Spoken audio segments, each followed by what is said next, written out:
ഇന്നൊരു lunch preparation vlog ചെയ്യാമെന്ന് വിചാരിച്ചു. നമ്മൾ രാവിലെ ബ്രേക്ക്ഫാസ്റ്റും മറ്റു കാര്യങ്ങളൊക്കെ കഴിഞ്ഞിട്ടുണ്ട്. ചോറ് തിളപ്പിച്ചിറക്കി വെച്ചിട്ടുണ്ടായിരുന്നു. അത് കുറച്ച് വെള്ളം ഒഴിച്ച് ഒന്നുകൂടെ തിളപ്പിക്കാനായിട്ട് വെക്കുകയാണ്.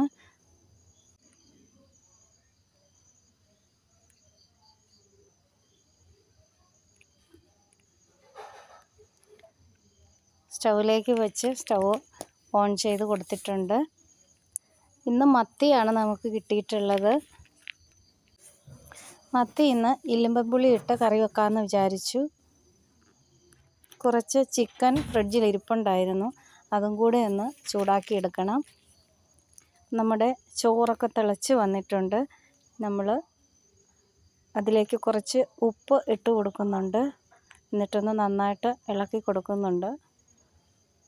ഇനി നമ്മൾ ചോറ് ഇറക്കി വീണ്ടും തെർമൽ കുക്കറിലേക്ക് അങ്ങ് വെച്ച് കൊടുക്കുകയാണ്.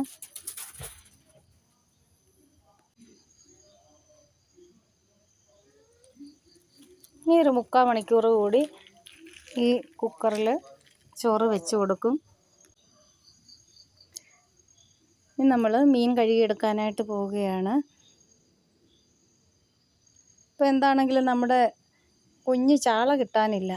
ഇപ്പോൾ ചോദിച്ചാൽ കൂടി ചാള കിട്ടാനില്ല. ഇപ്പം മത്തിയാണ് കുറച്ച് ദിവസമായിട്ട് സ്ഥിരമായിട്ട് കൊണ്ടുവരുന്നത്.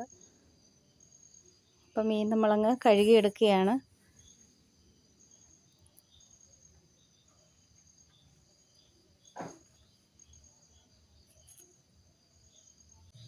ഇന്ന് ഇലമ്പിപ്പുളിയൊക്കെ ഇട്ട് തേങ്ങ അരച്ചാണ് കറി വെക്കുന്നത്. ഇലമ്പിപ്പുളി ഇട്ട മീൻകറി നല്ല ടേസ്റ്റാണ്. ഇവിടെ എല്ലാവർക്കും ഭയങ്കര ഇഷ്ടമാണ്. വെറുതെ ആ പുളി ഇങ്ങനെ പറക്കി കഴിക്കാനും നല്ല ടേസ്റ്റാണ്.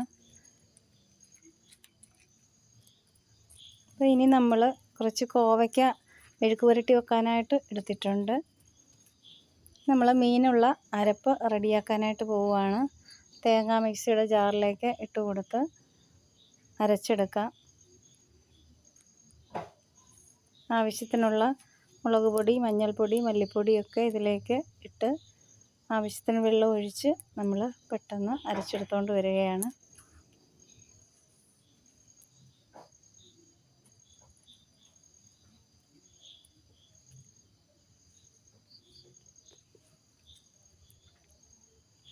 കുറച്ച് മത്തി വറുക്കാനും എടുക്കുന്നുണ്ട്. മുഴുവനങ്ങ് കറി വെക്കുന്നില്ല. കറി പ്രധാനമായിട്ടും നമുക്കിവിടെ പൂച്ചക്കുട്ടികൾ, പട്ടി ഒക്കെ ഉണ്ട്. അവർക്കൊക്കെ കൊടുക്കാൻ വേണ്ടിയിട്ടാണ് നമ്മൾ മിക്കവാറും കറികൾ ഉണ്ടാക്കുന്നത്. അപ്പോൾ അവർക്ക് മീൻകറിയൊന്നും ഇല്ലെങ്കിൽ വലിയ ബുദ്ധിമുട്ടാവും കഴിക്കാനായിട്ട്. ബാക്കിയുള്ള തേങ്ങ ഞാനൊരു പാത്രത്തിലേക്കിട്ട് അടച്ച് വെക്കുകയാണ്. അത് ഫ്രിഡ്ജിലേക്ക് വെക്കാൻ വേണ്ടിയിട്ടാണ്. സാധാരണ ഇങ്ങനെ തേങ്ങ തിരുങ്ങി ഫ്രിഡ്ജിലാണ് സൂക്ഷിക്കാറുള്ളത്. നമ്മുടെ മീൻകറിക്കുള്ള അരപ്പൊക്കെ അരച്ചെടുത്ത് വന്നിട്ടുണ്ട്. ചട്ടിയിലേക്ക് ഒഴിച്ച് കൊടുത്തിട്ടുണ്ട്. ഇനി മിക്സിയുടെ ജാറ് കഴുകി കുറച്ച് വെള്ളം കൂടി അതിലേക്ക് അങ്ങ് ഒഴിച്ചു കൊടുക്കുകയാണ്. ഇനി ആവശ്യത്തിനുള്ള ഉപ്പ് ചേർത്ത് കൊടുക്കാം. അപ്പോൾ പുളിക്ക് പകരം ഇലമ്പൻ പുളിയാണല്ലോ നമ്മൾ ചേർക്കുന്നത് പുളിക്ക് വേണ്ടിയിട്ട്. അപ്പോൾ അതുകൂടി അങ്ങ് ഇട്ട് കൊടുക്കാം. മീൻകറിക്കൊരു നല്ല കൊഴുപ്പും കിട്ടും ഇലമ്പൻ പുളി ഇടുന്ന സമയത്ത്. ഇട്ട് മീൻകറി ഉണ്ടാക്കുമ്പോൾ ഇതിലേക്ക് കറിവേപ്പില കൂടി ഇട്ട് കൊടുത്തിട്ടുണ്ട്. കടുക് വറുത്തല്ല വെക്കുന്നത്. ലാസ്റ്റിൽ പച്ച വെളിച്ചെണ്ണ ഒഴിച്ചെടുക്കുകയേ ഉള്ളൂ. മീൻ കറി സ്റ്റൗവിലേക്ക് വെച്ചിട്ടുണ്ട്. ഒരു ചെറിയ കഷ്ണം ഇഞ്ചി അരിഞ്ഞതും ഒരു പച്ചമുളകും അതിലേക്ക് കീറിയിട്ടിട്ടുണ്ട്. ആവശ്യത്തിന് ഉപ്പൊക്കെ ചേർത്ത് കൊടുത്തിട്ടുണ്ട്.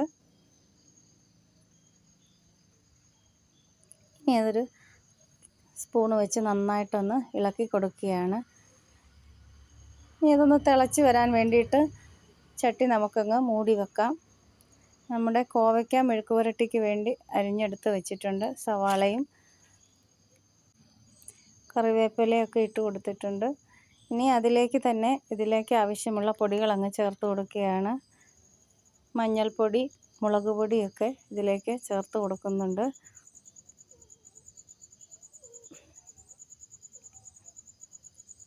ഉപ്പും അതിലേക്ക് ചേർത്ത് കൈകൊണ്ട് നന്നായിട്ടൊന്ന് ഇളക്കി കൊടുക്കാം.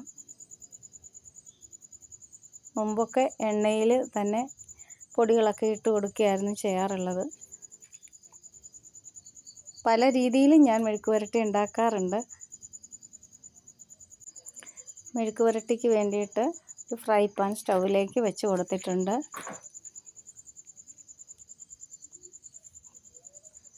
പാനൊന്ന് നന്നായിട്ട് ചൂടായിട്ടുണ്ട്. അതിലേക്ക് നമ്മൾ ആവശ്യത്തിന് വെളിച്ചെണ്ണ ഒഴിച്ചു കൊടുക്കുകയാണ്.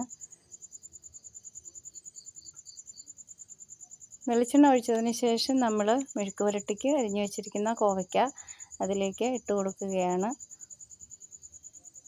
പിന്നെ ഒരു സവാളയാണ് ഇതിലേക്ക് ചേർത്തിട്ടുള്ളത്. ഇന്ന് തേങ്ങാക്കൊത്തൊന്നും ചേർത്തില്ല. തേങ്ങാമുറി പൊട്ടിച്ചത് ചിരകാതെ ഇരിക്കുന്നതുണ്ടെങ്കിലാണ് തേങ്ങാപ്പൂൾ ചേർക്കുക. തേങ്ങാപ്പൂൾ ചേർക്കുന്നതാണ് കൂടുതൽ ഇഷ്ടം. പക്ഷേ ഇന്ന് ചേർത്തിട്ടില്ല. ഇനി നന്നായിട്ടൊന്ന് ഇളക്കിയിട്ട് നമ്മളിതങ്ങ് അടച്ച് വെക്കാൻ പോവുകയാണ്. നമ്മുടെ മീൻ കറിയുടെ അരപ്പ് തിളച്ചിട്ടുണ്ട്. ഇനി നമ്മളിതിലേക്ക് മീൻ കഷ്ണങ്ങൾ ഇട്ട് കൊടുക്കുകയാണ്.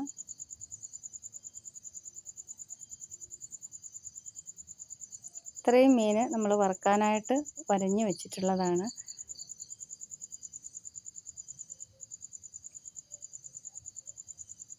ഇത് കുറച്ച് ചെമ്മീൻ ചമ്മന്തിക്ക് വേണ്ടിയിട്ട് വറുക്കാനെടുത്ത് വെച്ചതാണ് കേട്ടോ. ഇത് മെഴുക്ക് പുരട്ടി ഒന്ന് ഇളക്കി വെച്ച് കൊടുക്കുകയാണ്.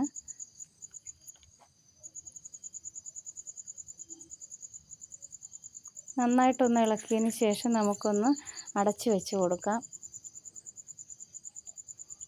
ഫ്ലെയിം ഒരു മീഡിയത്തിലൊക്കെ ഇട്ട് കൊടുക്കാം. അല്ലെങ്കിൽ അതങ്ങനെ തന്നെ ഇരിക്കും. എത്ര നേരം വേണമെങ്കിലും അങ്ങനെ ഇരുന്നോളും. നമ്മുടെ മീൻ കറിയൊക്കെ തിളച്ചിട്ടുണ്ട്. ഒന്ന് ചെറുതായിട്ടൊന്ന് ഇളക്കി കൊടുക്കാം. നമുക്ക് ഉപ്പ് ആവശ്യമുണ്ടെങ്കിൽ നോക്കിയിട്ട് ഈ സമയത്ത് ഉപ്പ് ചേർത്ത് കൊടുക്കാവുന്നതാണ്. ഇപ്പോൾ ഉപ്പ് കുറച്ച് കുറവുണ്ടായിരുന്നു. ഞാൻ കുറച്ച് ഉപ്പ് അതിലേക്ക് ഇട്ട് കൊടുത്തിട്ടുണ്ട്. നമ്മൾ ഒന്നുകൂടി മൂടി വെച്ച് വേവിച്ചെടുക്കാം. ഇനി നമ്മൾ മീൻ വറുക്കാനായിട്ട് അരപ്പ് തയ്യാറാക്കാൻ പോവുകയാണ്. കുരുമുളക്, വെളുത്തുള്ളി, മഞ്ഞൾപ്പൊടി, മുളക് പൊടി ഇത്രയും ചേർത്ത് കൊടുത്തിട്ടുണ്ട്. ഇനി ഇതിലേക്ക് ആവശ്യത്തിനുള്ള ഉപ്പും ചേർത്ത് വെളിച്ചെണ്ണ കൂടി ഒഴിച്ചു കൊടുത്തിട്ടാണ് ഞാനിത് അരച്ചെടുക്കുന്നത്.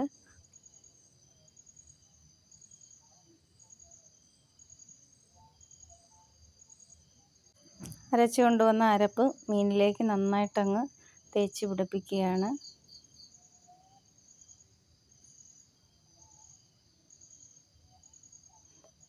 നമ്മുടെ കോവയ്ക്ക വെന്തോന്നൊക്കെ ഒന്ന് തുറന്ന് ഇളക്കി നോക്കുകയാണ്.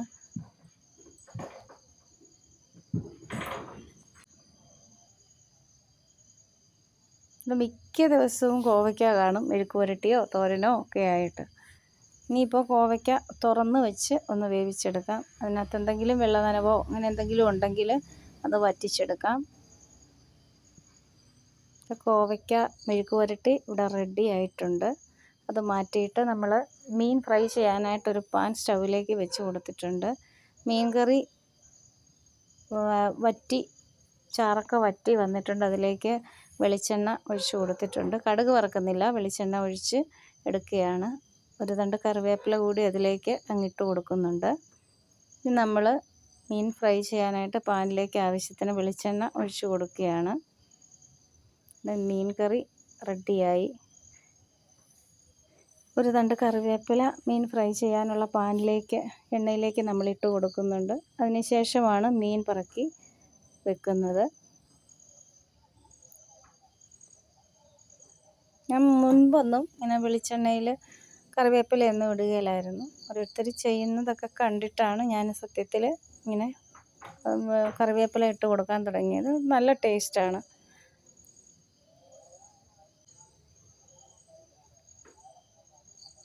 ഇന്നലത്തെ കുറച്ച് തോരൻ ഇവിടെ ഇരിപ്പുണ്ടായിരുന്നു. ക്യാബേജും ക്യാരറ്റും കൂടി തോരൻ വെച്ചത് കുറച്ചധികം ഉണ്ടായിരുന്നു. അതൊന്ന് ചൂടാക്കിയെടുക്കാൻ വേണ്ടി ഒരു പാനിലേക്ക് ഇട്ടതാണ്.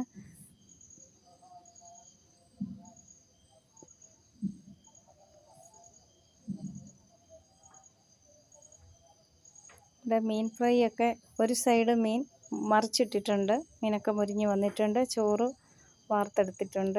അപ്പോൾ താങ്ക് യു.